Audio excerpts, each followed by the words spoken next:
आपण पाहत आहोत की खरं तर आज दिवसभरात राष्ट्रवादीच्या नेत्यांनी वर्षावर जाऊन मुख्यमंत्र्यांची भेट घेतली। त्याच्यानंतर सुनील तटकरे असतील, छगन भुजबळ असतील हे नेते पक्ष कार्यालयात सुद्धा आलेले होते आणि आता जी माहिती मिळत आहे त्या अनुषंगाने सुनील तटकरे जे आहेत ते प्रफुल्ल पटेल यांच्या घरी गेलेले आहेत। या सगळ्याच्या घडामोडी किंवा या सगळ्याच्या गाठीभेटी आहेत त्याच्या मागे आपण पाहत आहोत की आता पक्षाला आपला राष्ट्रीय अध्यक्ष निवडायचा आहे, पक्षाला विधिमंडळाचा गटनेता निवडायचा आहे आणि त्याच्यासाठी या सगळ्या हालचाली खरं तर सुरू असल्याचं आपल्याला पाहायला मिळते। आपण जर पाहिलं या सगळ्या याच्यामध्ये सगळे राष्ट्रवादीचे सगळे जे आमदार आहेत जे राज्यभरामध्ये आहेत त्यांच्याकडे खरं तर पक्षाकडून कोणताही निरोप गेलेला नाहीये। मात्र सावधगिरी बाळगत अनेक जे सगळे आमदार आहेत ते मुंबईच्या दिशेने रवाना झाल्याचं आपल्याला कळतं आहे। मुंबईमध्ये येऊन हे सगळे नेते जे आहेत ते मुक्कामी थांबणार आहेत।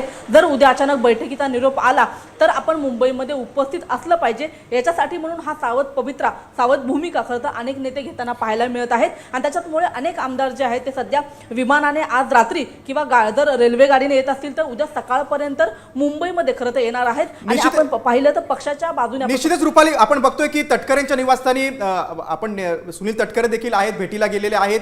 खलबते काढतात खरं म्हणजे अजित पवारांच्या अंत्यसंस्कारानंतर दुसऱ्याच दिवशी नेता निवडीसाठी मोठ्या हालचाली सुरू झाल्या। जर शासकीय दृष्ट्या बघितलं तर कायद्याच्या याच्यामध्ये आणि एकूणच जर सरकार चालवायचं असेल तर विधिमंडळाचा नेता असणं महत्त्वाचं आहे। त्याच्यासाठी म्हणून खरं तर या हालचाली होताना आपल्याला पाहायला मिळत आहे। विधिमंडळ जो गटनेता आहे तो लवकरात लवकर निवडला जावा यासाठी खरं तर पक्षाकडून प्रयत्न सुरू आहेत आणि यासाठी म्हणूनच आज आपण पाहतो आहोत की एनसीपी म्हणजे राष्ट्रवादी पक्षाकडून विधिमंडळाला एक पत्र देण्यात आलेलं आहे आणि उद्या विधिमंडळाच्या कॅबिनेट हॉलमध्ये खरं तर ही वेळ आम्हाला ती जागा उपलब्ध करून द्यावी जेणेकरून सगळे निश्चितच रुपाली